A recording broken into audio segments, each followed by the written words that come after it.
A gente vai olhar em toda a Escritura Sagrada, mostra que o barro está muito relacionado ao povo de Deus. Lembra lá quando fala que foi lá desce lá no oleria e tal? Então, todas as vezes que a gente vê falar em cântaro de barro, está relacionado ao povo de Deus. Por que que quebrou o cântaro? Porque representa, irmão, que para lutar para Deus, para lutar com Deus, para vencer com Deus, primeiro precisa quebrar o eu. O cântaro aqui representa o eu, precisa quebrar. E eu estou lembrando aqui de uma mulher, uma certa vez, que quebrou o cântaro, quebrou aquele vaso de perfume e derramou o perfume nos pés do Senhor e alguém ficou criticando. Mas aquilo ali também tinha uma figura muito grande, porque, irmãos, todo o povo de Deus, todo mundo que se converte a Deus, a primeira coisa que Deus faz é mortificar o seu eu, a sua carne, sabe? Você passa a ter o domínio próprio, mas não o domínio seu, o domínio do Senhor. O Senhor passa a ser o Senhor da sua vida. Então, a quebra dos cântaros.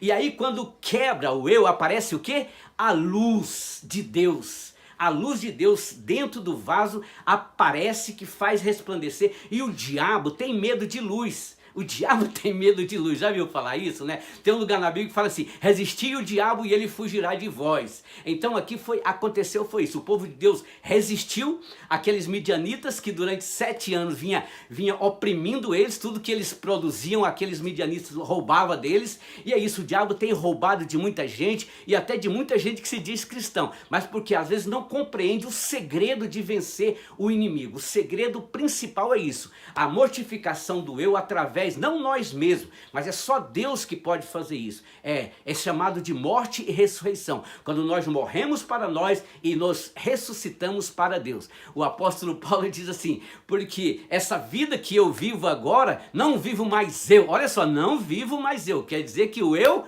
morreu, mas Cristo vive em mim. Isso é para o povo de Deus. Isso é só para quem vence, só para quem é vencedor, sabe?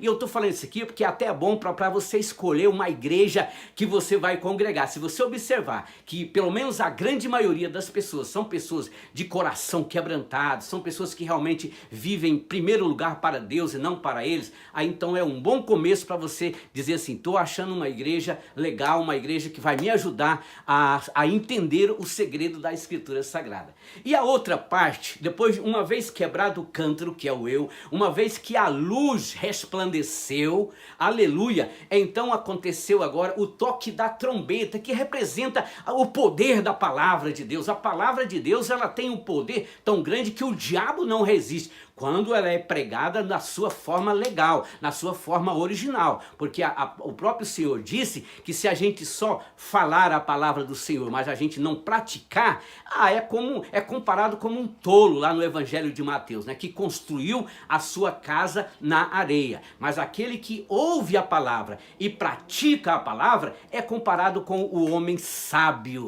aleluia, que edificou a sua casa na rocha. Então, o toque daquelas trombetas naquela noite foi como o poder da palavra soberana do Senhor, que aliás está cumprindo agora. Tudo que está acontecendo hoje aqui no mundo inteiro, seja as guerras, seja tudo, está acontecendo porque é cumprimento da palavra de Deus. E por último, sabe o que aconteceu? O grito de uma vez só. Isso fala de comunhão, fala de união. O grito fala, o Senhor uma certa vez disse: se vocês não falarem, as pedras clamarão, desculpe, as pedras clamarão. Então, o povo de Deus gritando ali pela espada do Senhor.